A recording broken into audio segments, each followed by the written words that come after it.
विधानसभा सार्वत्रिक निवडणूक 2024च्या प्रक्रियेतील आज एक दुसरा महत्त्वाचा टप्पा आज समाप्त होतो आहे। आज सायंकाळी 6 वाजता निवडणूक प्रचार बंद होतो आहे। उद्या सकाळी सर्व मतदान केंद्रावर पोलिंग पार्टी रवाना होणार आहेत आणि परवा आपल्याकडे मतदानाची प्रक्रिया पार पाडली जाणार आहे। या संदर्भामध्ये आज आपणा सर्वांचं आतापर्यंतच्या निवडणूक प्रक्रियेमध्ये आपण सर्वांनी दिलेल्या सहकार्याबद्दल मार्गदर्शनाबद्दल आपल्या सर्वांचे मनापासून आभार, मनापासून धन्यवाद। आणि आज निवडणुका घोषित झाल्यानंतर उमेदवारी अर्ज भरण्यापासूनच्या आतापर्यंतच्या प्रक्रियेमध्ये आपल्या जिल्हाभरामध्ये अतिशय शांततामय वातावरणामध्ये उमेदवारी अर्ज भरणे, मागे घेणे, छाननी, चिन्ह वाटप आणि आतापर्यंतची प्रचारांची प्रक्रिया, त्याचबरोबर दुसरीकडे प्रशासकीय प्रक्रियेमध्ये इलेक्ट्रॉनिक वोटिंग मशीनचं रँडमायझेशन, ते वाटप, त्यानंतर बॅलेट पेपर तयार करणे, बॅलेट पेपर मशीनला लावणे, ते सर्व स्ट्रॉंग रूममध्ये ठेवणे, ह्या सर्व प्रक्रिया भारत निवडणूक आयोगाने नियुक्त केलेल्या निवडणूक निरीक्षकांच्या उपस्थितीमध्ये आपल्या जिल्हाभरामध्ये व्यवस्थितरित्या पार पाडलेली आहे। आता परवा 20 नोव्हेंबरला आपल्याकडे मतदान प्रक्रिया पार पाडली जाणार आहे। काही विषयाची पुनरावृत्ती होईल, काही मुद्दे पुन्हा सांगितले जातील, परंतु आवश्यकता म्हणून मी आपल्याला सांगतो। आपल्या जिल्हाभरामध्ये एकूण 3273 मतदान केंद्रावर मतदान प्रक्रिया पार पाडली जाणार आहे। यामध्ये शहरी भागामध्ये 1290 मतदान केंद्र आहेत आणि ग्रामीण भागामध्ये 1983 असे एकूण 3273 मतदान केंद्र आहेत। आणि ह्या मतदान केंद्राचे लोकेशन जे आहे ते एकूण 1652 लोकेशन आहेत। जे काही ठिकाणी 2 मतदान केंद्र आहेत, काही ठिकाणी 3 मतदान केंद्र आहेत, अशा पद्धतीनं लोकेशन 1652 आहेत। त्यामध्ये शहरी भागामध्ये 423 लोकेशन आहेत आणि ग्रामीण भागामध्ये 1229 लोकेशनवर मतदान प्रक्रिया पार पाडली जाणार आहे। त्याच्याही आणखी खोलात जाऊन आपल्याला सांगायचं असेल तर CP एरियामध्ये, पोलीस कमिशनर सरांच्या एरियामध्ये 1261 मतदान केंद्र आहेत आणि SP साहेबांच्या म्हणजे ग्रामीण कार्यक्षेत्रामध्ये 2012 मतदान केंद्र आहेत। या सर्व मतदान केंद्रावर जे अश्युअर्ड मिनिमम फॅसिलिटीज आयोगाने पुरवण्यासंदर्भात सूचना दिल्या होत्या, ज्या मिनिमम सुविधा मतदारांसाठी देण्यासंदर्भातल्या सूचना होत्या, त्या पूर्ण सुविधा आपण देण्यात आलेल्या आहेत। झोनल अधिकाऱ्यांच्या मार्फत त्याची तपासणी करून घेतलेली आहे आणि आपल्या जिल्ह्यामध्ये जे निवडणूक निरीक्षक आलेले आहेत त्यांनी पण प्रत्यक्ष तपासून याची खात्री करून घेतलेली आहे। त्यामध्ये आपण रिक्वायर्ड सुविधा सगळ्या देतो। त्याचबरोबर आपण ॲडिशनल एक मेडिकल किट सर्व मतदान केंद्रावर पुरवण्यासंदर्भातलं आम्ही नियोजन केलेलं आहे। आणि प्रत्येक लोकेशनला म्हणजे ह्या 1652 लोकेशनवर एक तरी वैद्यकीय अधिकारी किंवा कर्मचारी त्या ठिकाणी कुठल्याही मतदारांना काही त्रास झाला दुर्दैवानं किंवा कुठल्या मतदान कर्मचाऱ्यांना काही त्रास झाला तर त्याची काळजी घेण्याकरता आपण मतदान टीमच्या ठिकाणी मेडिकल किटसह वैद्यकीय कक्ष आपण निर्माण करतो आहोत। आपल्या जिल्ह्याभरामध्ये एकूण 40 क्रिटिकल मतदान केंद्र आहेत। ते 40 काही कायदा सुव्यवस्थेसाठी क्रिटिकल नाही आहेत, परंतु आयोगाने दिलेले जे काही पॅरामीटर्स होते त्याच्यामध्ये कमी टक्केवारी असणे किंवा ॲब्सेंट, शिफ्ट आणि डेड ह्याची एक लिस्ट आपण तयार करतो, जी सर्वे केल्यानंतर घरी सापडले नाहीत किंवा बदलून गेले किंवा मयत झाल्याची शंका आहे तर त्यांची जी लिस्ट करतो त्याच्यामध्ये जर काही टक्केवारी जी ॲव्हरेजपेक्षा जास्त निघाली तर ती आपण क्रिटिकलमध्ये धरतो आणि त्या ठिकाणी विशेष काळजी घ्यावी लागते। तर अशी 40 मतदान केंद्र आपण निवडलेले आहेत आणि त्याची बंदोबस्त प्लॅन आणि योग्य ती खबरदारी आपण त्या ठिकाणी घेतलेली आहे। आपणा सर्वांना माहीत आहे जिल्हाभरामध्ये सुरुवातीला 397 उमेदवारांनी अर्ज भरले होते, त्यापैकी 214 उमेदवारांनी नंतर विड्रॉल केले आणि आता 183 उमेदवारांचं भवितव्य उद्याच्या मतदान प्रक्रियेमध्ये ठरणार आहे। जिल्हाभरामध्ये एकूण उमेदवार आपले निवडणूक रिंगणात आहेत ते 183 आहेत। या निवडणूक प्रक्रियेसाठी आपणाला जिल्हाभरामध्ये एक वैजापूर मतदारसंघ सोडला तर इतर ठिकाणी 2 BU लागणार आहेत, वैजापूरमध्ये 1 लागणार आहे। आणि यांची संख्या लक्षात घेतलं जर तर बॅलेट युनिट जे लागणार होते ते 7430 बॅलेट युनिट लागणार होते, ज्याच्यामध्ये आपण 20% राखीव धरतो। कंट्रोल युनिट जे होते 3917 लागणार आहेत, त्याच्यात 20% राखीव ठेवलेलं आहे। आणि VVPAT जे आहेत ते 4243, 30% राखीव धरून आपले सर्व हे तयार आहेत। कुठल्याही यंत्राच्या बाबतीमध्ये आपल्याकडे कुठल्याही काळजीचा विषय आपल्या जिल्ह्यामध्ये नाही आहे। मतदारांचा जोपर्यंत विषय आहे, आपल्या जिल्हाभरामध्ये 32,02,751 मतदार यादीमध्ये अंतिम झालेले आहेत। यामध्ये पुरुष आहेत 16,63,186 आणि स्त्री आहेत 15,39,421 आणि तृतीयपंथी 144 मतदार यामध्ये आहेत आणि एवढे आपल्याकडे 32,02,000 मतदार मतदानाचा हक्क त्या दिवशी बजावू शकणार आहेत। या संपूर्ण निवडणूक प्रक्रियेकरता आपण 1596 वाहनं अधिग्रहित केलेले आहेत वेगवेगळ्या ठिकाणाहून। त्याच्यामध्ये ST बसेस 374 आपण रिक्विजिट केलेले आहेत ज्या मतदान पार्टी जाण्यासाठी लागणार आहेत। आपण मतदारांच्या किंवा जे दिव्यांग किंवा वृद्ध मतदार मतदान केंद्रावर येणार आहेत त्यांच्या सुविधेसाठी आपण 150 ऑटो आपण बुक केलेले आहेत जे प्रशासनातर्फे त्यांना पुरवले जाणार आहेत आणि इतर काही प्रकारचे जे वाहनं लागणार आहेत अशी जवळजवळ 1596 वाहनं आपण याच्यासाठी नियुक्त केलेली आहेत। कर्मचारी वर्ग मोठ्या प्रमाणामध्ये लागतो, त्याच्यामध्ये आपण 10,978 पुरुष आणि 7,200 महिला अशा एकूण 18,178 अधिकारी कर्मचारी या निवडणूक प्रक्रियेमध्ये सध्या कार्यरत आहेत आणि मतदानाच्या दिवशीसुद्धा कार्यरत राहणार आहेत। पोलीस बंदोबस्ताच्या संदर्भामध्ये CP सर सांगतील, SP साहेब सांगतील, पण जनरल सांगायचं असेल तर शहरामध्ये जवळजवळ 2,693 पोलीस कर्मचारी आपण तैनात केले, त्याच्यामध्ये 123 ऑफिसर आहेत आणि ग्रामीण भागामध्ये 137 ऑफिसर आहेत आणि 2,291 कर्मचारी तैनात केलेत। एकूण 3,928 कर्मचारी पोलीस अधिकारी मिळून ग्रामीण भागामध्ये असं एकूण जिल्हाभरामध्ये 6,621 मनुष्यबळ आपण त्याच्यामध्ये तैनात केलेलं आहे। उमेदवारी अर्ज दाखल करण्यापासून आतापर्यंत आमच्या जे काही टीम आपण गठीत केल्या होत्या त्याच्यामध्ये FST 36 FST केल्या होत्या, स्टॅटिस्टिकल सर्वाईल टीमचे 42 होत्या, व्हिडिओ सर्वाईल टीम 46 होत्या।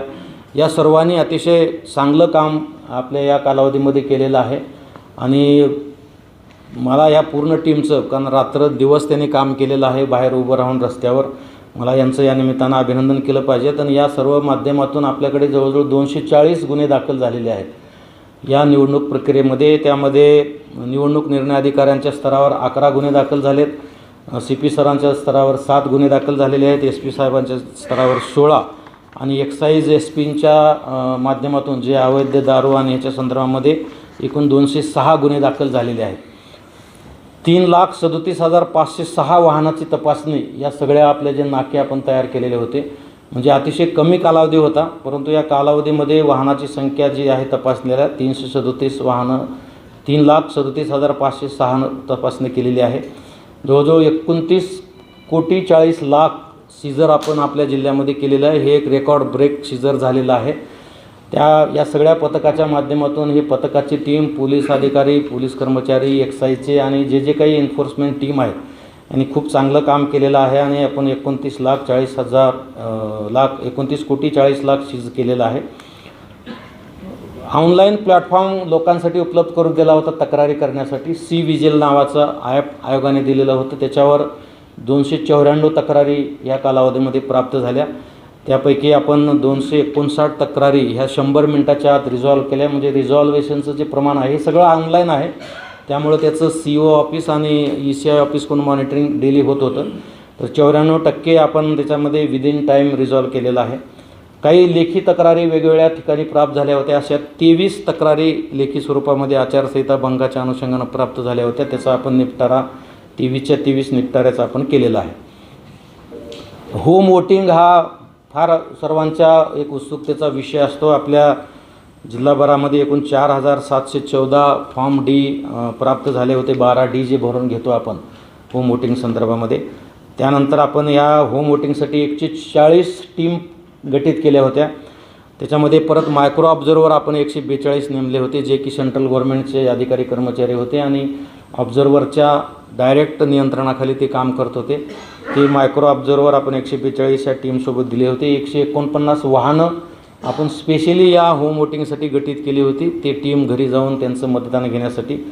आणि मला आपल्याला सांगताना आनंद होतो आहे की या 4,714 पैकी 4,071 मतदारांनी घरी मतदान केलेलं आहे, याचं 79% प्रमाण आहे। काही लोकांनी मग नंतर अचानक रिफ्यूज केलं, मग नंतर त्यांची तब्येत खराब झाली, काही नाही करणार म्हणून सांगितलं, त्याच्यामुळे काही लोकांचं राहिलेलं आहे। आपल्याकडे टपाली मतदान 13,341 अर्ज आपल्याला टपाली मतदानाच्या अनुषंगाने मिळालेले होते, त्यापैकी 9,699चं मतदान झालेलं आहे, म्हणजे जवळजवळ 73% मतदान झालेलं आहे। आणि आजसुद्धा एक गंगापूरसाठीचं मतदान केंद्र आपलं टपालीचं चालू आहे। सैन्य दलासाठी आपण 2508 ETPBS पाठवले होते ऑनलाईन, त्यापैकी फक्त 10 आज रोजीपर्यंत प्राप्त झालेले आहेत. त्याची टक्केवारी 4 आहे आणि ते आपल्याला ऑनलाईन काउंटिंग सुरू होईपर्यंत आपल्याला ते जी 23 तारखेला मतमोजणी आहे त्याच्या 7 वाजेपर्यंत आपल्याला ते घेता येतं, त्यामुळे ते आणखी अवेटेड आहेत. साहित्य वाटपाचा उद्या दिवस आहे, मतदानाचा पूर्ण दिवस, मतदान झाल्यानंतर येणारे टीमचं साहित्य स्वीकारणे, या सगळ्या गोष्टीसाठी आपण मोठ्या प्रमाणामध्ये वैद्यकीय सेवा पुरवत आहोत. त्यासाठी आपण जे नगर परिषद हद्दीमध्ये 36 मेडिकल ऑफिसर आणि 196 स्टाफ आणि 6 ॲम्ब्युलन्स लावलेले आहेत. ग्रामीण भागामध्ये 285 मेडिकल ऑफिसर, 2037चा स्टाफ नियुक्त केलेला आहे आणि शहरामध्ये या ठिकाणी आपल्या महानगरपालिका हद्दीमध्ये 30 मेडिकल ऑफिसर आणि 872 स्टाफ आणि 25 ॲम्ब्युलन्स असे एकंदरीत जिल्हाभरामध्ये आपण 351 मेडिकल ऑफिसर, 3103 स्टाफ आणि 31 ॲम्ब्युलन्स आपण रेडी ठेवतो या 2-3 दिवसासाठी. जर दुर्दैवानं कुठं काही प्रकार घडला, कोणाला काही गरज लागली, कारण आपल्याला माहिती आहे लोकसभेच्या वेळेस आपल्याकडे 2 कर्मचारी मृत्युमुखी पडले होते, त्यांनासुद्धा आम्ही निवडणूक आयोगाच्या गाईडलाईन्सप्रमाणे जी काही मदत आहे ती मदत आम्ही त्यांना 1 महिन्याच्या आत त्यांच्या कुटुंबियांना मागच्या वेळेस मिळवून दिलेली आहे. आणि वैद्यकीय सेवेच्या माध्यमातून कुठल्याही मतदान कर्मचाऱ्याला किंवा कुठल्याही मतदारांना कुठलाही त्रास होणार नाही याची खबरदारी आपण जिल्हाभरामध्ये घेतलेली आहे. काही दिव्यांग मतदार मतदान करण्यासाठी मतदान केंद्रावर येणार आहेत, त्याच्यासाठी आम्ही 1510 व्हीलचेअरची सोय केलेली आहे. समाज कल्याण आणि जिल्हा परिषद समाज कल्याण विभागाच्या माध्यमातून हे व्हीलचेअर उपलब्ध करून दिलेले आहेत आणि जेवढे काही आपले लोकेशन्स आहेत त्या लोकेशनवर आपण हे व्हीलचेअर्स पुरवणार आहोत. आणि या सर्व माध्यमातून आतापर्यंत निवडणूक प्रक्रिया आपल्या जिल्हाभरामध्ये जे काही गुन्हे दाखल झाले, जे काही जप्ती झाल्या आणि जे काही तुरळक प्रकार सोडले, तर ओव्हरऑल पूर्णपणे ही प्रक्रिया शांततेमध्ये पार पडलेली आहे. आज आता 6 वाजता प्रचार बंद होणार आहे. उद्या सकाळी सर्व निवडणूक निर्णय अधिकाऱ्यांच्या मुख्यालयातून सर्व मतदान जी चमू आहे ती रवाना होईल. दुपारी साधारणतः 3 ते 4 वाजेपर्यंत सर्व मतदान केंद्रावर ते इस्टॅब्लिश होतील आणि परवा सकाळी मतदानाला सुरुवात होईल. अशा पद्धतीनं ही सर्व मतदानच्या अनुषंगानं जी पूर्वतयारी आहे ती झालेली आहे. प्रशिक्षण झालेलं आहे. 2-2, 3-3 वेळेस आम्ही प्रशिक्षण घेतले, परीक्षा घेतलेलं आहे. आमचा प्रत्येक स्टाफ आम्ही त्यांच्या कामामध्ये परफेक्ट राहील या दृष्टिकोनातून पूर्ण प्रयत्न केलेले आहेत. आणि जिल्हाभरामध्ये निवडणूक कामकाज हे पारदर्शक राहील हा आमचा कटाक्ष राहिलेला आहे. प्रत्येक ठिकाणी माझं नेहमी प्रथम वाक्य असतं की निवडणूक प्रक्रियेमध्ये फक्त मतदान गोपनीय आहे, बाकी सर्व खुलं आहे. आणि त्या दृष्टिकोनातून प्रत्येक टप्प्यावर उमेदवार, पॉलिटिकल पार्टी, त्यांचे प्रतिनिधी यांच्या उपस्थितीमध्ये सर्व काम केलेलं आहे. ज्या ज्या ठिकाणी मतदान केंद्र लावले, मतदान यंत्र लावण्याची प्रक्रिया झाली, स्ट्रॉंग रूम सील झालं, ह्या सगळ्या टप्प्यावर राजकीय पक्षांचे प्रतिनिधी, उमेदवार किंवा उमेदवारांचे प्रतिनिधी त्यांना आम्ही हजर ठेवलेलं होतं आणि त्यांच्या उपस्थितीमध्येच हे सर्व कामकाज आम्ही केलेलं आहे. कुणाच्याही मनामध्ये किंतु परंतु राहणार नाही या दृष्टिकोनातून सर्व निवडणूक निर्णय अधिकारी आणि स्वतः मी DO आणि आमची सर्व यंत्रणा या दृष्टिकोनातून काम केलेली आहे. त्यामुळे कुठेही अद्याप अनुचित प्रकार किंवा आरोप प्रत्यारोपाचा प्रसंग जिल्हाभरामध्ये आला नाही. आणि ही पारदर्शक निवडणूक प्रक्रिया करण्यासाठी जी काही माहिती आहे, जी लोकांना काही इंटरेस्टेड विषय असतात, काही विषयामध्ये किंतु परंतु येण्याची शक्यता असते, अशा विषयाच्या अनुषंगानं जी माहिती आहे ती आपण सर्वांनी, इलेक्ट्रॉनिक असेल, प्रिंट मीडिया असेल, सोशल मीडियाच्या माध्यमातून असेल, त्यांनी फार चांगल्या पद्धतीनं पुरवलेली आहे. आणि तुम्ही सर्वांनी आम्हाला खूप चांगलं सहकार्य केलं, त्याबद्दल मी तुमचे मनापासून आभार मानतो. सोशल मीडियावर आमचा वॉच होता. सोशल मीडियाच्या माध्यमातून सुद्धा कुठं कुणाचे धार्मिक भावना, जातीय भावना तेढ निर्माण होईल असं कुठलंही आपल्या जिल्ह्यामध्ये प्रचार झाला नाही. त्यामुळे सुद्धा आपल्याकडे शांतता राहायला निश्चितपणे मदत झालेली आहे. आणि हे सर्व वातावरण पुढील 3 दिवसापर्यंत आणि मतमोजणी संपन्न होईपर्यंत निश्चितपणे जिल्ह्यामध्ये राहील आणि संपूर्ण प्रक्रिया हे निपक्षपणे, पारदर्शकपणे आणि शांतता व व्यवस्थित पार पडेल याबद्दल मला खात्री आहे. धन्यवाद. CP साहेब सांगतील.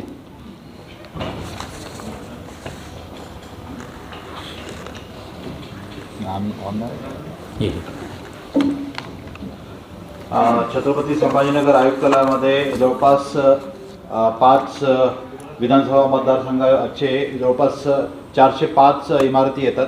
त्याच्यामध्ये जवळपास 1261 मतदान केंद्र आहेत आणि या सर्व मतदान केंद्रावरती पोलीस कर्मचारी त्याचबरोबर आमचे होमगार्ड्स याचा बंदोबस्त पुरेसा नियोजन झालेला आहे. उद्या रेव्हेन्यू ऑफिशियल्स बरोबर ती आणि मतदान केंद्राच्या ज्या कर्मचाऱ्यांबरोबर पोलीस अधिकाऱ्यांनी होमगार्डचे वाटप हे त्या विधानसभा मतदारसंघानिहाय आमचे DYSP त्याचे इन्चार्ज केलेले आहेत आणि त्यांच्या मार्फतीने त्या सर्व बंदोबस्ताचं नियोजन आणि प्लॅनिंग आज ब्रीफिंग होईल आणि उद्या त्याचं वाटप सविस्तरपणे केलं जाईल. ह्या जवळपास 1 महिन्याच्या कालावधीमध्ये आणि उद्याच्या 20 तारखेच्या आपल्या मतदानाच्या करता एकूण आमच्याकडे 4 DCP, 8 ACP, 37 PSIs, त्याचबरोबर 250 API PSI आणि जवळपास 4,500 पोलीस कर्मचारी, होमगार्ड आणि central paramilitary forces, QRT, RCP आणि SRPSचं डिप्लॉयमेंट हे मोठ्या प्रमाणावरती करण्यात आलेलं आहे. त्याच्यामध्ये आमची पोलीसची वेगळी पेट्रोलिंग ठेवलेली आहे. कंट्रोल रूम रिझर्व्स, त्याचबरोबर QRT, RCP स्ट्रायकिंग्स आणि 100 मीटरवरती ट्रॅफिकचं नियोजन सविस्तरपणे केलेलं आहे. पार्किंगची व्यवस्था, बोर्डचे नियोजन करण्यात आलेलं आहे. लाऊडस्पीकरचा प्रभावी वापर आमचे अधिकारी उद्याच्या परवाच्या बंदोबस्तामध्ये करणार आहेत. त्याचबरोबर महानगरपालिकेचे जे अनाऊन्सिंगचे जे काही स्पीकर्स आहेत त्याच्यावर देखील नागरिकांना विविध पोलिसांच्या तर्फे सूचना देण्यात येणार आहेत.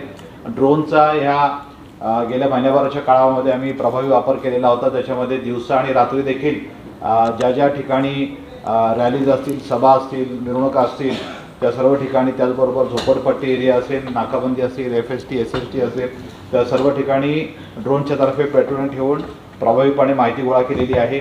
या व्यतिरिक्त महानगरपालिकेचे आमचे जवळपास 700 फिक्स कॅमेरे आहेत, ज्याचं नियोजन देखील आम्ही केलेलं आहे, ज्याचा रेकॉर्डिंग आणि ज्याचा मतदान यंत्रणा आणि मतदानाचा दिवस आणि त्याच्यानंतरचे दिवस ह्याच्यातर्फे देखील सर्व संशयित लोकांवरती हालचाली लक्ष ठेवण्याकरता आम्ही त्यामध्ये करणार आहोत.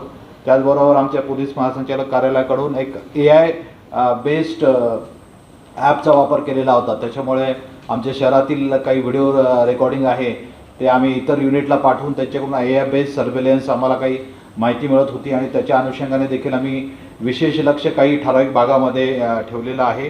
आजपासूनच आपल्या FST आणि SSTवरती देखील हाफ सेक्शन आपण CRPFचं डिप्लॉयमेंट केलेलं आहे काही ठिकाणी. या व्यतिरिक्त जवळपास 1 महिन्याच्या कालावधीमध्ये शहराच्या हद्दीमध्ये जवळपास 54.5 लाख कॅश जप्त केलेली आहे.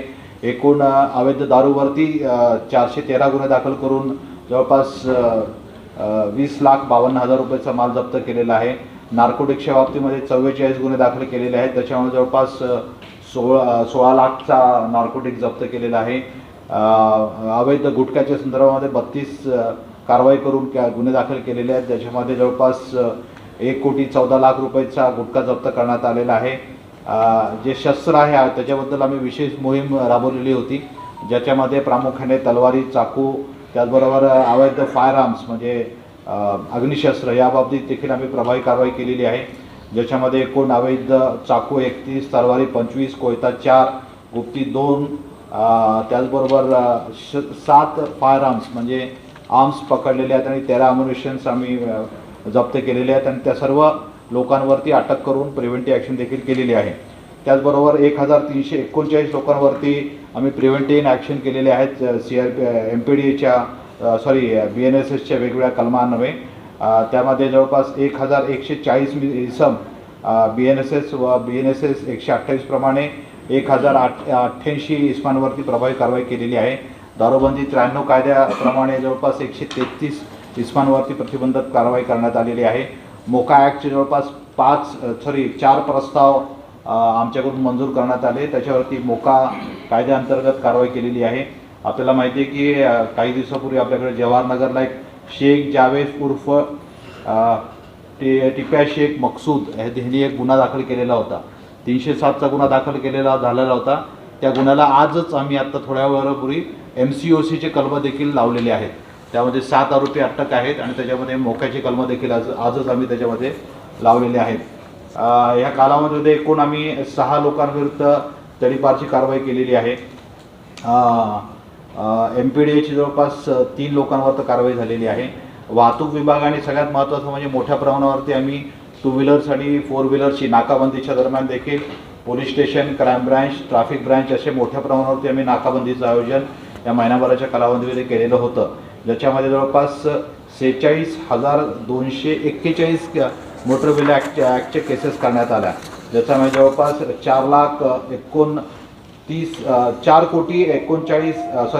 4,29,98,000चा दंड हा आकारण्यात आलेला आहे. आचारसंहिताच्या भंगाच्या बाबतीत एकूण 8 गुन्हे दाखल झालेले आहेत, त्याच्यामध्ये 36 आरोपी आहेत, त्याच्यामध्ये 1 NC दाखल झालेली आहे. बऱ्याचशा आरोपींना आम्ही कायदेशीर नोटिसास दिलेले आहेत. शहरामध्ये central paramilitary forces, local police stations आणि लोकल हेडक्वार्टर आणि RCP QRTच्या मदतीने आम्ही मोठ्या प्रमाणावरती रूट मार्चेस आयोजित केलेलं होतं. काल संध्याकाळी देखील आम्ही क्रांती चौक, सिटी चौक आणि जिन्सी भागामध्ये मोठा DCPच्या नेतृत्वाखाली रूट मार्च काढलेले होते. एरिया डॉमिनेशनच्या बाबतीमध्ये एकूण आमच्याकडे 23 रूट मार्चेस संपूर्ण शहरामध्ये मोठ्या प्रमाणावरती राबवलेले आहेत. एकंदरीत जसं 20 तारखेचे नियोजन केलेलं आहे, त्याचबरोबर आम्ही ज्या ठिकाणी आता स्ट्रॉंग रूममध्ये मतपेट्या जमा होणार आहेत त्या देखील इनर कॉर्डनला CAPF, आउटरला SRPF आणि त्याच्या आउटरला पोलीस यांचा प्रभावी बंदोबस्त आमचे अधिकारी कर्मचाऱ्यांना ठेवण्यात येणार आहे. आणि म्हणजे स्ट्रॉंग रूमच्या बंदोबस्ताचं नियोजन 20 ते 23 तारखेपर्यंत आणि 23 तारखेच्या मतमोजणीचं नियोजन देखील बंदोबस्ताच्या बाबतीमध्ये सविस्तर आमच्याकडून आखण्यात आलेलं आहे. आता जसं कलेक्टर साहेबांनी सांगितलं की गेल्या महिन्याभरामध्ये जी काही पोलीस प्रशासनाने किंवा कलेक्टर ऑफिसकडून देखील जी काही कारवाई करण्यात आली त्याच्यामध्ये आपल्या सगळ्यांचं सहकार्य हे खूप मोलाचं लाभलेलं आहे. त्यामुळे निश्चितच लोकांपर्यंत प्रशासनाने केलेली कारवाई ही आम्ही पोचू शकलेलो आहेत. त्याच्याबद्दल आपल्या सगळ्यांचे फार फार आभार आणि धन्यवाद. आणि आम्हाला खात्री आहे की केलेल्या सर्व प्रयत्नांमुळे आणि नियोजनामुळे आपलं मतदान, मतमोजणी आणि त्यानंतरची प्रक्रिया देखील अतिशय शांततेत आणि सुव्यवस्थित पार पडेल. SST मध्ये आपण CAPFचे हाफ सेक्शन दिलेले आहे. त्यामुळे एकंदरीत पूर्ण पोलिंग डेच्या दिवशीचा बंदोबस्त पूर्णतः लावण्यात आलेला आहे आणि FST आणि SST मध्ये सुद्धा आपण त्या ठिकाणी जास्तीत जास्त कर्मचारी आणि CAPF देण्याचा आपण प्रयत्न केलेला आहे. मागच्या 15 ऑक्टोबर पासून आचारसंहिता लागल्यापासून दिवसापासून जिल्हाभरामध्ये माननीय पोलीस अधीक्षक सर आणि माननीय कलेक्टर सर यांच्या सूचनांप्रमाणे विविध प्रकारची कारवाई करण्यात आलेली होती, ज्यामध्ये एकूण आपले जे जिल्ह्यातलं कॅश सीझर आहे ते सर्वसाधारणपणे 11,25,11,900 रुपये इतकं झालेलं आहे, ज्यामध्ये फुलंब्रीमध्ये 9,26,00,000 रुपयांची जे सोन्याचे होते, सोनं आणि चांदी हे पकडण्यात आलं होतं. त्याचबरोबर आपल्याकडे जिल्ह्यामध्ये संपूर्णतः एकूण 38,762 इतकं दारू पकडण्यात आलेली आहे, ज्याचं मूल्य आहे 33,87,840 रुपये. आपल्याकडे पूर्ण जिल्ह्यामध्ये 170 किलो अंमली पदार्थांची जप्ती करण्यात आली, ज्याची किंमत बाजारभावाप्रमाणे 1,38,000 रुपये इतकी येते. त्याचबरोबर जिल्ह्याभरामध्ये एकूण 30 गुटख्याचे गुन्हे दाखल करण्यात आले, ज्यामध्ये 868 किलोग्राम गुटखा पकडण्यात आला होता, ज्याची किंमत बाजारभावाप्रमाणे 17,59,000 रुपये इतकी भरते. जिल्हाभरामध्ये अवैध शस्त्रांच्या बाबतीमध्ये कारवाई करण्यात आली होती, ज्यामध्ये एकूण 5 पिस्टल आणि 1 गन, त्याचबरोबर 29 तलवारी आणि 5 चाकू जप्त करण्यात आले, ज्याचं बाजार मूल्य हे 21 लाख रुपये इतकं आहे. त्याचबरोबर प्रतिबंधक कारवाईच्या अनुषंगाने जिल्हाभरामध्ये एकूण 525 इस्मांवर BNSS प्रमाणे कारवाई करण्यात आलेली आहे. त्याचबरोबर 93च्या एकूण 87 प्रकरणांमध्ये कारवाई करण्यात आलेली होती. आपल्याकडे महाराष्ट्र पोलीस अधिनियम 5556 म्हणजे हद्दपार प्रमाणे एकूण 24 इस्मांवर आपण कारवाई केली होती. तसेच MPDA अन्वये एका व्यक्तीला स्थानबद्ध करण्यात आलेलं आहे. मागील काळामध्ये जवळपास 125 CAPFच्या मदतीने रूट मार्चेस घेण्यात आले होते, ज्या रूट मार्चेसमधनं आपल्याकडे जे महत्वाचे जे एरियाज होते त्या ठिकाणी कॉन्फिडन्स बिल्डिंग मोशन करण्यात आलं. प्रत्येक गावामध्ये जाऊन ज्या ठिकाणी संवेदनशील भाग असेल त्या गावांमध्ये तेथील लोकांमध्ये मतदानाप्रती आत्मविश्वास निर्माण व्हावा म्हणून पॅरामिलिटरी फोर्सेस आणि स्थानिक पोलीस प्रशासन यांच्या मार्फतीने आपण जवळपास 125 रूट मार्चेस घेतलेले आहेत. माननीय पोलीस आयुक्त सरांनी ज्याप्रमाणे सांगितलं त्याप्रमाणे ह्या वेळेला आपल्याकडे असणाऱ्या ड्रोनचा सुद्धा प्रभावीपणे वापर आपण मतदान जनजागृती करण्याबाबत तसेच आचारसंहितेच्या अनुषंगाने आदर्श आचारसंहिते अनुषंगाने सुद्धा लोकांमध्ये जनजागृती व्हावी यासाठी सुद्धा आपण लोकांना जनजागृती केलेली आहे. आणि त्याचबरोबर मतदानाच्या दिवशी आपण जास्तीत जास्त ठिकाणी 100 मीटर त्याचबरोबर 200 मीटर या ठिकाणी फलक लावणार आहोत. त्याचबरोबर ड्रोनचा सुद्धा वापर त्या ठिकाणी करणार आहोत जेणेकरून 100 मीटरच्या आतमध्ये कुठल्याही प्रकारचं मोबाईल किंवा चित्रीकरण कुठल्याही व्यक्तीने करू नये याबाबत आपण जनजागृती करत आहोत. आपल्या पूर्ण 6 विधानसभा मतदारसंघांमधलं फोर्स डिप्लॉयमेंट पूर्ण झालेलं आहे. त्याचबरोबर मतदानासाठी आलेल्या पोलीस अधिकारी आणि अंमलदार यांना ड्युटी पासेसचं वाटप सुद्धा आपलं पूर्ण झालेलं आहे.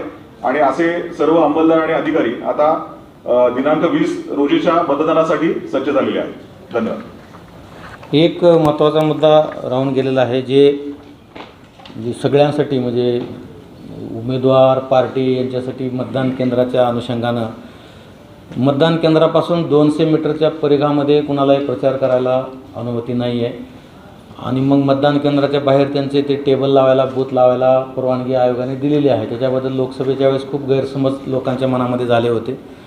त्यामुळे आता आपल्या माध्यमातून हा विषय क्लिअर करायचा आहे की 200 मीटरच्या बाहेर पॉलिटिकल पार्टींना बूथ लावायला एक टेबल 2 खुर्च्या आणि एक 10 बाय 10 पेक्षा मोठा राहणार नाही असा तंबू लावायला परवानगी आहे 200 मीटरच्या बाहेर. पण एका मतदान लोकेशनवर समजा 2, 3, 4 मतदान केंद्र असतील तर लोकांचा पूर्वी आग्रह चालला होता की आम्ही 4 टेबल लावतो 4 तंबू लावतो वगैरे. तरी एखाद्या इमारतीमध्ये कितीही मतदान केंद्र असले तरी एकच अलाउड आहे. एकच टेबल 2 खुर्च्या 1 फ्लॅग आणि एक त्यांचं चिन्ह हे काय त्यांना तिथं लावता येईल. नंबर 1. नंबर 2 त्यांना तिथं जे काही त्यांचे प्रतिनिधी बसणार आहेत ते मतदारांना चिठ्ठ्या देऊ शकतात. पण ते चिठ्ठ्या फक्त मतदार यादीतला अनुक्रमांक एवढ्यापुरताच लिहून देऊ शकतात. त्या चिठ्ठ्यावर कुठलंही चिन्ह पक्षाचं नाव किंवा कलर काही ठेवता येत नाही आहे. तर या दृष्टिकोनातून सर्वांना आम्ही लेखी कळवलेलं आहे सर्व पॉलिटिकल पार्टीच्या ऑफिसला आणि उमेदवारांनासुद्धा की मतदान केंद्राच्या इमारतीमध्ये कितीही मतदान केंद्र असले तरी एकाला एकच टेबल लावता येईल. तर या दृष्टिकोनातून सुद्धा आपण आपल्या याच्यामध्ये नोंद घ्यावी.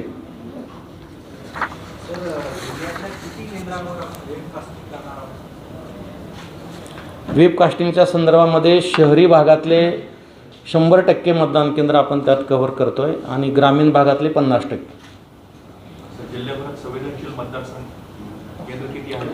संवेदनशीलच्या बाबतीमध्ये कायदा सुव्यवस्थेच्या दृष्टिकोनातून संवेदनशील 0 आहेत. कुठेही जे संवेदनशीलता निर्धारित करण्यासाठी जे काही पॅरामीटर्स आहेत त्या पॅरामीटरमध्ये आपल्या जिल्ह्यातलं एकही लोकेशन बसत नाही आहे.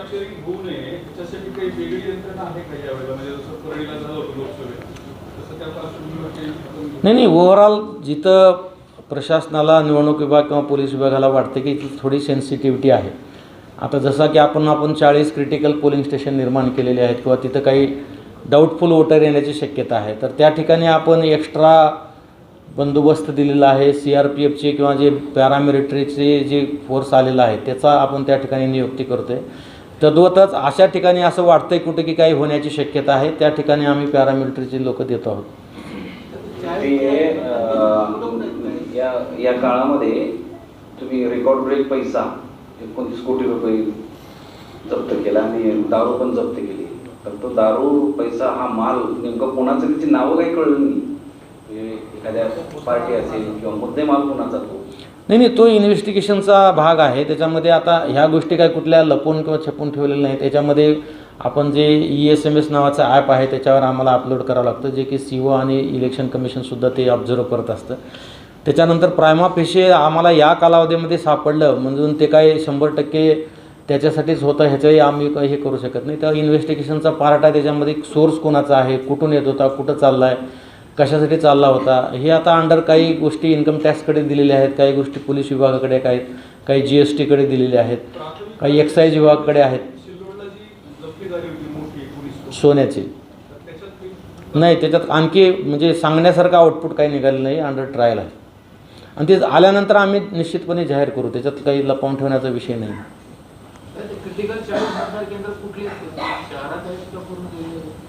शहरी तर ग्रामीण पण आहेत.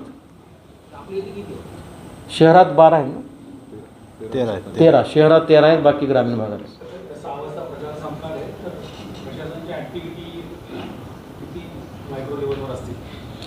नाही, आता जसं जसं मतदानाचा कालावधी जवळ येतोय तसं तसं आमच्या टीम ॲक्टिव्ह करतोय. आपण सगळी यंत्रणा, एन्फोर्सिंग यंत्रणा सगळे ॲक्टिव्ह केलेले आहेत. आपल्या सर्वांना माहिती आहे की जसं मतदानाचा दिवस जवळ येतो तसं तसं ॲक्टिव्हिटी पण मोठ्या प्रमाणामध्ये वाढत असतात. प्रचार बंद पडला म्हणजे प्रचार संपला आहे म्हणून आमच्या टीम शांत होणार नाहीत. उलट आम्ही प्रोॲक्टिव्हली त्यांना ॲक्टिवेट केलेलं आहे. आणि आज 6 वाजल्यानंतर, आज रात्री, उद्या पूर्ण दिवस, उद्याचा रात्रीचा दिवस आणि इव्हन पोल डे दिवशीसुद्धा आमचे सगळे ज्या फ्लाईंग स्क्वॉड आहेत, पेट्रोलिंग आम्ही वाढवलेलं आहे. काही खुफिया एजन्सी ज्या आमच्या पोलीस विभागाच्या आणि आम्ही पण काही आपल्याला मागे सांगितलं होतं की आम्ही काही इतर विभागाच्या लोकांनासुद्धा आम्ही ट्रेनिंग दिलेलं आहे आणि त्यांना पण वॉच ठेवायला सांगितलेलं आहे. ती वॉच आचारसंहितेच्या अनुषंगानं आहे, कम्युनल्सच्या संदर्भामध्ये आहे, कुठं काही चर्चा चाललेली आहे, कुठं काही करण्याच्या तयारीत आहेत, तर आम्हाला अगोदर कळालं तर प्रतिबंधात्मक आणि त्याचा खूप फायदा पण झालेला आहे. तर ह्या सगळ्या ज्या टीम आहेत ह्या आम्ही टीम ॲक्टिवेट ठेवतो आहोत आणि हे पूर्ण मतदान प्रक्रिया होईपर्यंत ॲक्टिवेट राहतील. जास्तीचा वॉच निश्चितच पोलीस CP सराकडून, SP साहेबाकडून, सगळ्याकडूनच तो मोठ्या प्रमाणामध्ये ॲक्टिवेट राहणार आहे. इतर जिल्ह्याच्या तुलनेनं आपल्याकडे 33 मुख्याध्यापकांनी नियमित करण्याचा जो आदेश काढलेला आहे, इतर जिल्ह्याच्या तुलनेनं हा आकडा खूप मोठा आहे. नाही, हा म्हणजे सरसकट सगळ्यांनाच निलंबितचा नाही आहे. आज मी काही ठिकाणी बातमी पण वाचली, परवाच्या मिटिंगमध्ये मी तसे निर्देश दिले होते. आपल्याकडे काय झालं होतं सुरुवातीपासून तुम्हाला सगळ्यांना माहीत आहे, 93 शाळेचा विषय, 93 शाळेचा विषय हा विषय फार चर्चेला गेला. त्याच्यानंतर मग जेव्हा खोलात गेल्यानंतर विना अनुदानित शाळा त्याच्यामध्ये 20 आल्या होत्या. आता त्यांनी काय शिक्षण विभागाने परिपत्र काढलं, ते सगळ्याच शिक्षण विभागाकडे मुख्याध्यापकाकडे गेले आणि सगळ्यांनी आता पत्र आहे म्हणून ते भरलं. विना अनुदानित आणि अनुदानितल्यातला फरक त्यांनी न करता ते 20 म्हणजे ज्या विना अनुदानित आहेत त्यांच्यावर आम्ही कुठला हक्क गाजवू शकत नाही किंवा आम्ही काय गाजवणार नाही. त्याच्यामुळं ते 20 वगळल्यानंतर राहिले 73. तर ह्या 73 शाळेच्या मुख्याध्यापकांनी जी पोर्टलवर माहिती भरायला पाहिजे होती ते भरण्यासंदर्भामध्ये हायगाई केली होती. आता काही ठिकाणी जाणीवपूर्वक केली असेल, काही ठिकाणी नजर चुकीने झालं असेल, तो आता त्यांच्या विभागीय चौकशीतला भाग आहे. परंतु ह्या 73 पैकी नंतर जेव्हा आम्ही नोटीस काढली तेव्हा बाकी लोकांनी भरली. त्याच्यामध्ये माध्यमिक शाळा काय होत्या, प्राथमिक शाळा होत्या. आणि त्याच्यानंतरही नोटीस देऊनही, स्मरणपत्र देऊनही 29 शाळेने अद्याप माहिती भरलेली नाही. आता त्याच्यामध्ये 29 पैकी माध्यमिकच्या होत्या काहीतरी 16 शाळा आणि प्राथमिकच्या होत्या 13. तर ह्या 29 शाळेने माहिती भरली नसल्यामुळं आम्ही लोकप्रतिनिधित्व अधिनियमच्या 134 खाली FIR दाखल करण्यासंदर्भात पत्र दिलं होतं. पण ती FIR दाखल केल्याच्या प्रति आमच्याकडे येत नव्हत्या म्हणून मी परवा मिटिंगमध्ये सांगितलं की FIR दाखल केलं नसेल तर हे सगळ्यांना मग निलंबित करा. तर आता नंतर आपल्या ह्या चर्चेनंतर, आजच्या बातम्यानंतर कळाले की काही जणांवर FIR दाखल केलेला आहे. ज्यांच्यावर FIR दाखल झाला आहे त्यांची जर प्रोसिडिंग होणार, न्यायालय त्यांना शिक्षेची तरतूद आहे जी काही RP ॲक्टमध्ये ती तर नाही होणार. जी FIR दाखल करायला हायगाई केली असेल, आता निवडणूक प्रक्रिया संपत आल्यानंतरही जर FIR नाही दाखल झाला तर मग त्यांना निलंबित करून त्यांची विभागीय चौकशी करा असे आपण निर्देश त्यांना दिलेले आहेत. आणि त्याचा डिटेल आता आम्हाला आमच्यासमोर निवडणूक प्रक्रिया पार पाडण्याचा प्रायोरिटी आहे. त्याच्यामुळे आम्ही कारवाई हा जो विषय आहे तो आम्ही कधी पण हाती घेऊ शकतो आणि कधी पण कारवाई करू शकतो. परंतु माझं स्वतःचं इंटेन्शन असं आहे की ते म्हातारे मेल्याचं दुःख नाही, पण काळ सोपवता कामा नाही. कारण अनेक निवडणुका समोर आहेत आणि काहीच कारवाई नाही झाली तर उद्या अंग काढून घेतील. नाही, त्याच्यामध्ये कोर्ट ट्रायल होतं. 134 जे कलम आहे रिप्रेझेंटेशन ऑफ पीपल ॲक्टचं, त्याच्यामध्ये कोर्ट ट्रायल होतं. कोर्टामध्ये त्यांना सगळे प्रोसिडिंग झाल्यानंतर एक त्याच्यात द्रव्यदंडाची तरतूद आहे फक्त, म्हणजे जेल वगैरेची त्याच्यात तरतूद नाही आहे. आणि त्याच्यानंतर त्याचं इन्क्रिमेंट आहे, प्रमोशन आहे, ह्या सगळ्या गोष्टी सफर होतात. कारण कोर्टाने एकदा शिक्षा दिली, न्यायालयाने 1 रुपयाची जरी शिक्षा दिली तर त्याच्या सगळ्या सेवा इफेक्टवर त्याचा इफेक्ट होत असतो. त्यामुळं नाही दोन शिक्षा कसे देणार आहे कसं, जर आम्ही त्याचा आढावा घेतो आहे. परंतु मी काल मिटिंगमध्ये सांगितलं तर FIR दाखल करायला तुम्ही हायगाई करता तर आम्ही निलंबित करू. मी 29ला निलंबित केलं तरी माझी काही अडचण राहणार नाही, मी तसं सांगितलं. ते अद्याप आणखी अहवाल आला नाही आमच्याकडे. म्हणूनच मी त्यांना म्हणलं की FIR दाखल करायला जर तुम्ही हायगाई करत असाल तर सस्पेंड करा इमिडिएट. नाही, आता मतदान केंद्रामध्ये मोबाईल अलाउड नाही आहे. आयोग ह्याच्या बाबतीमध्ये फार स्ट्रिक्ट आहे. मागच्या निवडणुकीमध्ये काही 1-2 ठिकाणी अनुचित प्रकार घडले आणि त्याच्यामुळे परत आयोगाने फार कडक शब्दामध्ये याच्या संदर्भात दिले की मतदारामध्ये पूर्वी जनजागृती करा. काही ठिकाणी तुमचे एकत्र कुटुंबाले असतील तर दोघं अगोदर दोघं नंतर असे पाठवा. पण समजा याच्यानंतरही आता बऱ्याच ठिकाणी 200 मीटरच्या परिघामध्ये मतदान प्रचार करायला बंदी आहे. पण बऱ्याच ठिकाणी काही लोक प्रयत्न करतात, काही जण मोबाईल घेऊन जाण्याचा प्रयत्न करेल. पण जिथं जिथं आयोगाच्या नियमाचं उल्लंघन होईल तिथं तिथं त्यांच्यावर FIR दाखल होईल आणि ज्या सेक्शनखाली FIR दाखल होईल त्याप्रमाणे त्यांच्यावर कारवाई होईल. अभी लोकसभा के पहले खुद उम्मीदवार मोबाइल लेके जा रहे थे वोट डालने के लिए, जहाँ उनका बूथ था वहाँ पे वोट डालने जा रहे उम्मीदवार, उसके साथ में फोटो भी निकाले. नहीं, उम्मीदवार ही नहीं है. बहुत जगह पे ऐसे इंसिडेंट्स हुए हैं कि वोटर ने भी एक जाके शूटिंग किया है, कहीं पे तो EVM जलाया और उसको शूटिंग की उन्होंने. ऐसे इंसिडेंट्स हुए हैं. इसीलिए आयोग सख्ती से अभी पेश आ रहा है कि इसके बारे में जितनी कड़क भूमिका केंद्र के पास, जो केंद्र के ऊपर जो प्रिसाइडिंग ऑफिसर है, जो पुलिस ऑफिसर है, इनके लिए इंस्ट्रक्शन जारी किए गए हैं कि जिसके लिए आयोग ने परमिशन दिया है सिर्फ उतने लोगों को ही मोबाइल अलाउड है. उद्या जेव्हा आता हे साहित्य स्वीकृती होईल तेव्हा एक शेवटचं तिसरं ट्रेनिंग होतं आहे. जेव्हा उद्या सगळ्या आज रँडमायझेशन, आज आम्ही सकाळी 8 वाजता निवडणूक निरीक्षक सगळे उपस्थित होते. सकाळी 8 वाजता आम्ही कर्मचाऱ्याचं रँडमायझेशन केलं. म्हणजे आजपर्यंत आम्हालाही माहीत नव्हतं कुठला पोलिंग अधिकारी कुठल्या मतदान केंद्रावर चालला आहे. त्याचं थर्ड रँडमायझेशन ज्याला म्हणतो आपण, ते आज सकाळी 8 वाजता निवडणूक निरीक्षक सगळेच निरीक्षक हजर होते. त्यांच्या उपस्थितीमध्ये आपण केलं आहे आणि आज आम्ही त्यांना संध्याकाळपर्यंत आरोना हे पाठवून देतो सीलबंद लिफाफ्यामध्ये. उद्या जेव्हा ही पार्टी येतील तेव्हा ते तिथं जाहीर करतील आणि त्या पद्धतीने त्या टीमचं फॉर्मेशन होईल आणि मग ते सगळ्या टीम फॉर्मेशन झाल्यानंतर अर्धा एक तासाचं ट्रेनिंग होईल. ज्या काही दरम्यानच्या काळात नवीन सूचना आल्यात किंवा काही महत्त्वाचे मुद्दे आहेत ते परत त्यांना अधोरेखित केले जातील आणि मग साहित्य वाटप होईल आणि मग ते मतदान केंद्रावर जातील. काही मतदान केंद्रावर अपेक्षित अनपेक्षितपणे ऊन लागते. दुपारच्या वेळेस संख्या वाढते मतदारांची आणि त्यावेळेस तिथं सुविधा नसते. आता शहराच्या 2-3 मतदारसंघामध्ये मतदान केंद्रावर झालं होतं. तशी काही नाही, यावेळेस आम्ही पाण्याचा पण नाही, याच्यामध्ये आम्ही झोनल ऑफिसर कोण सर्वे केला आहे. ज्या ठिकाणी तिथं लोकसभा निवडणुकीत रिक्षा दिसल्या पाण्याची सोय होती, ते जे तुमचे बऱ्याच ठिकाणी तेचभर मंडळ टाकले होते, काही 2-4 माणसं उभी राहतील एवढंच काम करायचं. केवळ आपलं आहे दिसलं पाहिजे असं त्याच्या मागून बघतो. नाही, आता यावेळेस टेंट नसतील पण आता यावेळेस लाईटची व्यवस्था करावी. नाही, यावेळेस हा विषय असा आहे की सध्या हिवाळ्यात 5-5:30ला अंधार पडतोय. त्यासुद्धा सूचना आम्ही दिलेल्या आहेत, बॅटरीची व्यवस्था करा म्हणून. तुम्ही म्हणता तसं काही ठिकाणी शेडच्या बाबतीमध्ये काही लोकांनी हायगाई केली होती. पाण्याच्या बाबतीत पाणी आपण पुरवलं होतं. मी इथं कंट्रोल रूमला मला कित्येक जणांचे फोन आले, पाण्याचे जार संपले साहेब, नवीन जार पाठवून द्या वगैरे म्हणून. पण बिस्लरी बॉटलची आपण व्यवस्था नव्हती केली, पण जार आपण नक्की ठेवले होते. सर, ये मशीन अगर कहीं पे कुछ प्रॉब्लम आती है टेक्निकल तो उस दौरान एक्शन में रखते हैं. अभी जो क्या है, जोनल ऑफिसर है हमारे, एक जोनल ऑफिसर के तरफ जुरिडिक्शन में 8-10 पोलिंग स्टेशन है. ये जोनल ऑफिसर दिन भर घूमते रहते हैं. तो ये जोनल ऑफिसर के गाड़ी में हम मशीन रखते हैं, जो रिजर्व मशीन है जो तैयार करके रखी गई है वो लेके घूमते हैं. और हमारा असेसमेंट ऐसा है कि कहीं भी अगर दुर्भाग्य से कोई मशीन में कुछ बिगाड़ आ जाता है तो 5 से 10 मिनट के अंदर वहाँ वो आदमी मशीन लेके पहुँच जाएगा, कोई तकलीफ नहीं. और वैसे भी ट्रेनिंग और मशीन के बारे में हमने इतने केयर टेकन किया है कि लोकसभा में कि इतना बड़ा जुरिडिक्शन होने के बाद 6-7 जगह पे मशीन का प्रॉब्लम आया था. तो मुझे लगता है कि असेंबली इलेक्शन में कोई ज़्यादा प्रॉब्लम नहीं आएगा. अगर समझो आग भी गया तो हमारी तैयारी है. सर, काही ठिकाणी मतदानाची आकडेवारी वाढावी, तुम्ही त्यासाठी प्रयत्न करतायत. मात्र तरी सुद्धा काही जर मतदानावर बहिष्कार टाकणार असे काही भूमिकेवर ठाम आहेत, त्यांच्यासाठी काय करणार? नाही, आता जेव्हा जेव्हा निवडणुका येतात तेव्हा बहिष्कार टाकण्याच्या निवेदनं किंवा तक्रारी येत असतात. पण यावेळेस एक ग्रामीण भागातून सोयगाव तालुक्यातली आली होती. आम्ही इमिडिएट बातमी वाचल्याबरोबर आमचे अधिकारी जाऊन त्यांचं ते विड्रॉल मागे घेतलं.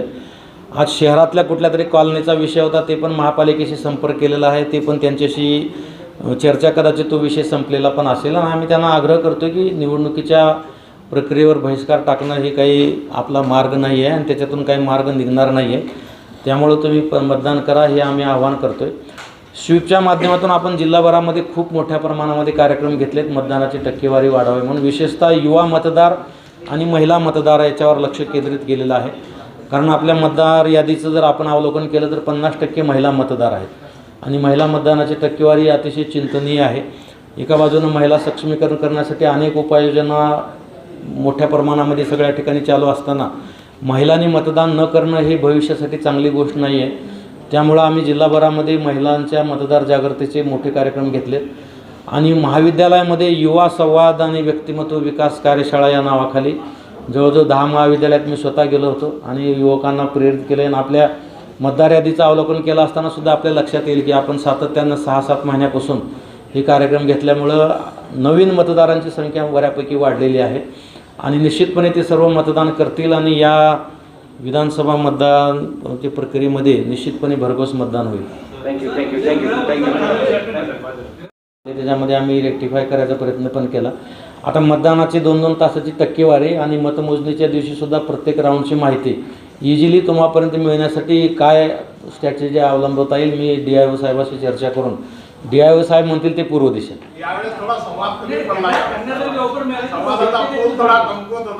नाही त्याचं कारण असं आहे की त्यावेळेस RO पण मीच होतो, निवडणूक निर्णय अधिकारी पण मीच होतो, DO पण मी होतो. त्यामुळं ते आहे माझ्या कानावर आलेले. त्याच्यामुळे मी आता 5 वाजता परत ROची VC ठेवलेली आहे. त्याच्यामध्ये हा सुद्धा मी मुद्दा ठेवलेला आहे की जी काही माहिती आहे ती द्यायची, कारण माहिती लपवून ठेवायची नाही आहे, झाकून ठेवायची नाही. मग कशाला वेळ करायचं जी आहे ते. जसं सगळ्यांचा बंदोबस्त करतात तसं पत्रकारांचे बंदोबस्त करा. मतदान पर दिक्कत जाती है, जैसा कि इलेक्शन आता है चिट्ठी और दिखा नहीं तो जिसमें पैन कार्ड हो, अपने आधार कार्ड हो गया या राशन कार्ड, बेसिक पे भी डाल सकते हैं जैसा कि इलेक्शन कार्ड हो जाता है. नहीं बाकी बहुत सारे एविडेंस हमने बताया है ना, अभी 16 टाइप के कागजात बताए हैं. अगर इलेक्शन कार्ड नहीं है तो जिनके पास इलेक्शन कार्ड नहीं है वो आधार कार्ड लेके जा सकता है, मनरेगा जॉब कार्ड लेके जा सकता है, बैंक या पोस्ट ऑफिस का कार्ड लेके जा सकता है, आरोग्य बीमा का स्मार्ट कार्ड ले सकता है, ड्राइविंग लाइसेंस, पैन card, register general of India द्वारा नेशनल पॉपुलेशन रजिस्टर का जेरॉक्स कॉपी ले सकते हैं, पासपोर्ट ले जा सकते हैं. ऐसे जितने भी घर पे कागजात है वो लेके जा सकते हैं, कोई दिक्कत नहीं है. चला धन्यवाद, थैंक यू.